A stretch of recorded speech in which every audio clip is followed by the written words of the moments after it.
Yon mga masters, bali 8 videos, araw-araw tuwing umaga na po tayo mag-a-upload. Maraming salamat sa mga solid kong masters dyan na patuloy pa rin na sumusuporta sa aking mga ina-upload na kwento o videos. At sa mga hindi nag-skip, maraming salamat po sa inyong lahat.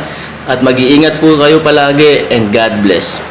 Magandang gabi mga masters, bali ngayon po ay 8 videos po ma-upload ko po sa aking YouTube channel. Tama nga mga masters, 8 videos nga po ma-upload ko. Yon, what's up mga masters? Nandito na naman tayo sa panibagong araw, panibagong kabanata na naman ang pagsasama-samahan natin ngayon guys.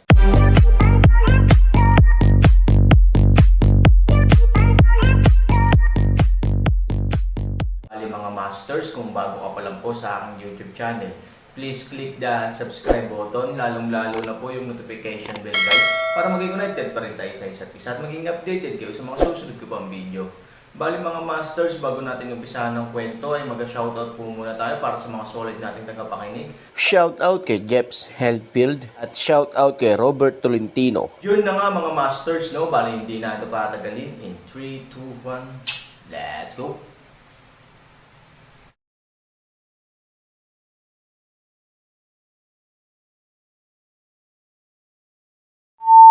Matapos marinig ito, si Ivory ay hindi nakakilos gaya ng hula ni Bai Xiaosheng. Ngumiti lang siya ng may luha, marahang hinawakan ang kamay ni Aaron, at pagkatapos ay itinapat ito sa kanyang mukha. Para kay Ivory, ang dalawa ay dumaan sa mga ups and downs, at ang kanilang relasyon ay mas malakas kaysa kay Jin. Inaasahan na ang Aaron ay gumawa ng ganoong pagpili. Nagpapasalamat lang siya sa taong ito, dahil lagi itong nasa harapan niya sa buhay niya. Sa oras na ito, dahan-daang dumating si Qin Shuang, marahang tinapik ang balikat ni Ivory, at binigyan siya ng isang ngiti, huwag kang mag-alala, magiging okay siya. Magiliw na tumanggo si Ivory, salamat. Nakangiting sabi ni Qin Shuang, ako ang kanyang nakatatandang martial sister. Sa katunayan, noong inilabas ni Qin Shuang si Ivory at ang iba pa mula sa aklat ng langit ayon sa mga tagubilin ng Aaron, formal na nagpakilala sina Qin Shuang at Ivory. Gayunpaman, nang magpakilala si Qin Shuang, sinadya niyang idiniin ang dalawang salita ng nakatatandang martial sister. Malinaw, bagamat nagustuhan ni Qin Shuang ang Aaron, palaging may sariling pinuno si Qin Shuang. Kahit na makakasama natin ang Aaron, dapat din tayong umayon sa tadhana, sa halip na samantalahin. As a matter of fact, Aaron daw ang nag-expect ng ganong outcome. So nung aalis siya ngayon, he asked me to help him with 2 things.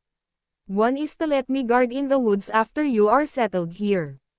If someone ay nagbabalak laban sa kanya, hayaan mo akong gumawa ng tunog upang akitin ang mga tao sa malapit, at pagkatapos ay magtago doon sa lahat ng oras, pumunta sila upang maghukay ng libingan, dalhin ang kanyang katawan dito, sabi ni Qin Shuang. Nang una niyang marinig ang pag-aayos ng Aaron, talagang nabigla si Qin Shuang. Mahirap para sa kanya na maunawaan kung bakit ginawa ito ng Aaron. Elder martial sister, ang ibig mo bang sabihin ay alam pa ng Aaron na papatayin siya, tapos ililibing? Kakaibang paraan ni Ivory. Tumanggo si Qin Shuang, na isa ring sitwasyon na hindi niya naiintindihan. Dahil alam mong mamamatay ka, bakit tumanggi ang Aaron na dumalo sa paalala ngayong hapon? Gusto na ba niyang mamatay? Ngunit ito ay malinaw na hindi posible. So, may plano ba ang Aaron para sa sarili niyang kamatayan? Sabi ni Qin Shuang, haha, anong plano? Ano pa ba ang magagawa natin? Kaya lang pagkatapos mong mamatay, susunugan mo ba ito para maging abo o ibaon sa lupa at magiging zongzi? Si Bai Xiaosheng, na wala sa mabuting kalagayan, interjects. Para sa orihinal na desisyon ng Aaron, si Bai Xiaosheng ay nasa kalungkutan pa rin. Hindi pinapansin ni Ivory si Bai Xiaosheng. Seryoso niyang iniisip ang mga salita ni Qin Shuang. Ang inaasahan ng Aaron sa bagay na ito ay kasing ganda ng tulong ng Diyos. Kahit na siya ay may pakana, kung si Qin Shuang ay gagawa ng ingay, siya ay makatitiyak na siya ay ililibing doon. Hindi ito nangangahulugan kung saan nagpunta si Aaron upang pag-aralan ang Bansian Divination. Sa halip, dapat ay sinuri ng Aaron ang lahat ng mga sitwasyon ng piging ngayong gabi, at kahit nakalkulahin ang lahat ng posibleng aksidente. Sa huli, kaya niyang kalkulahin ang bawat hakbang ng tumpak. Since Aaron is so considerate, it's really impossible not to consider his own life. Is Aaron feigning death? Naisip ito ni Ivory at inabot ito upang galugarin ang hininga ni Aaron.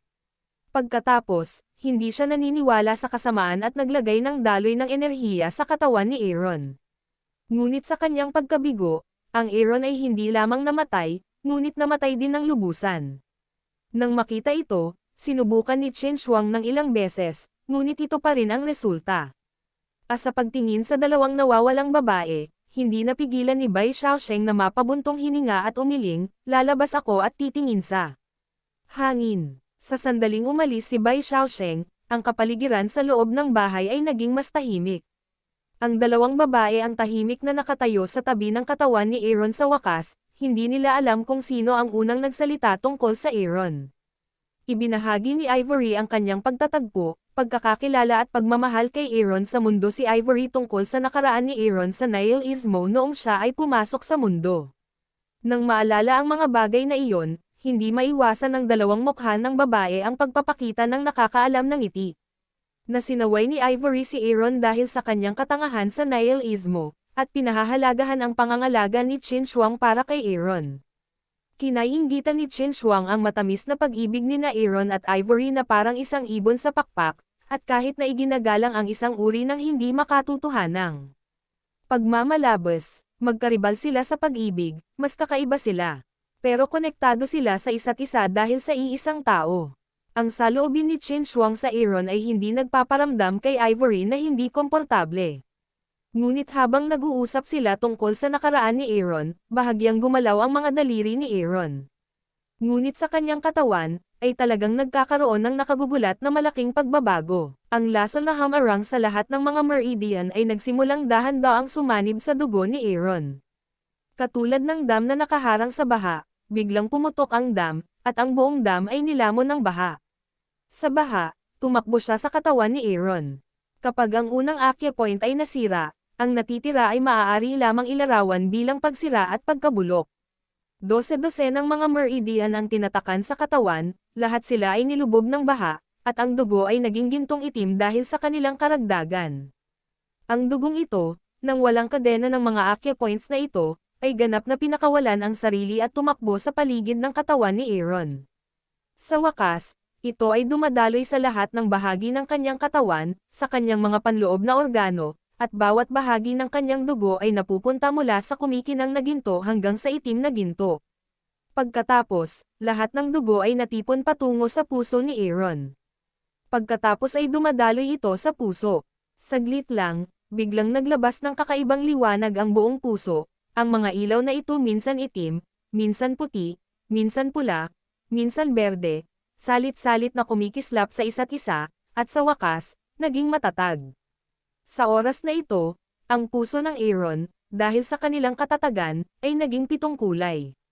Pagkatapos, nagsimulang maging transparent ang puso ni Aaron sa mga kulay na ito. Sa wakas, ito ay translucent at 7 kulay pustura, matatag matalo. Kapag ang puso ay matatag, ang dugo ay pumasok at lumabas kasama ang puso. Nagbago din ang kulay mula sa gintong itim hanggang sa 7 kulay pagkatapos ng binyag ng puso, at pagkatapos ay napunta sa lahat ng bahagi ng katawan ni Aaron. Sa oras na ito, ipinakita ni Aaron ang isang kakaibang larawan sa loob ng kanyang katawan. Sa loob ng gintong batik-batik na katawan, isang daloy ng makulay na dugo ang mabagal na dumadaloy sa mga daluyan ng dugo. Sa labas ng kanyang katawan, ang itim na kulay ng Aaron na dulot ng Chando talisman ng buhay at kamatayan ay nagsimulang dahan-daang kumupas, na nagpapakita ng kanyang jade na parang balat. Kung ang kanyang Panginoon na si Han Xiao ay naruroon sa oras na ito, ang kanyang Panginoon ay talon ng mga kamay at paa ng tuwang-tuwa. Dahil sa oras na ito, ang katawan ni Aaron ay sumailalim sa isang qualitative na pagbabago pagkatapos ng pagsasanib ng 2 uri ng mga lason sa mundo. Kung may Diyos sa mundo ng lason, si Aaron ang tunay na Diyos ng mundo ng lason pagkatapos maranasan ang pagbabagong ito ng husay. Sa paglalakbay sa pamilya Wang, binigyan ni Wang Simon si Aaron na top-level na tableta ng 5 elemento na Golden Elixir, at kasabay nito, binigyan din niya si Aaron ng Dragon at Phoenix Double Poison Pill, ang pinakamahalagang tableta sa mundo ng lason. Nagkataon lang na ang makapangyarihang panloob na hininga ng 5 elementong Golden Elixir ay malinaw na nagpapabago sa gininto ang katawan ni Han Sunny. Sa iba pang pagtutulungan ng kanyang katawan, pansamantala niyang pinipigilan ang Longfeng Double Poison Pill.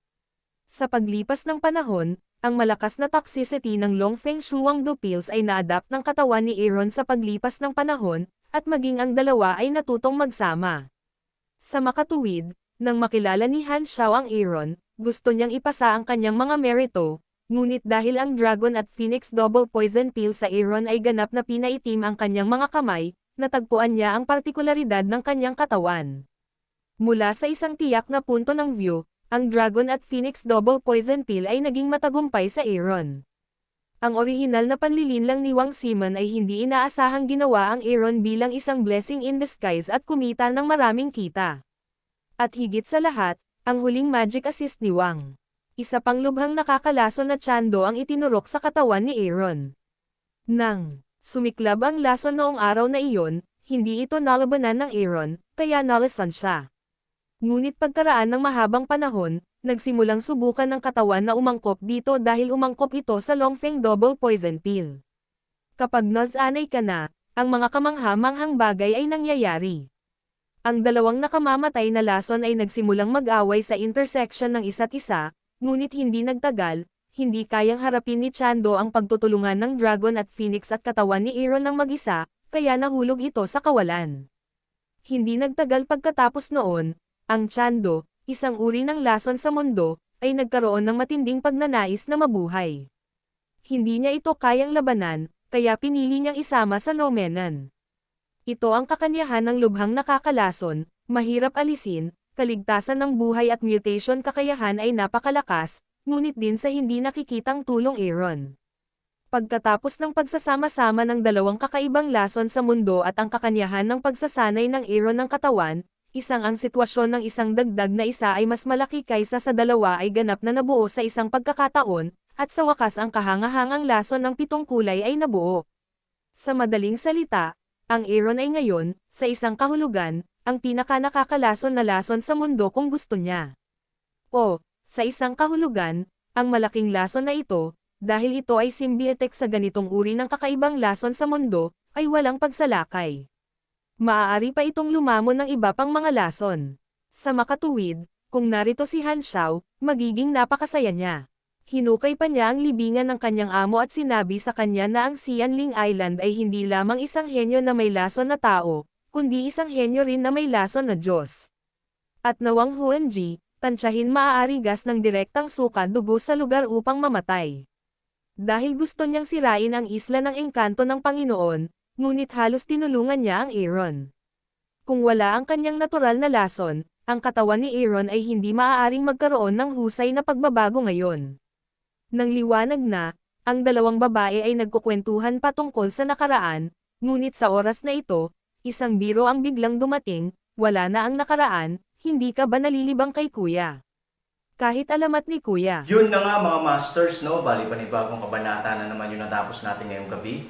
Muli, maraming salamat po.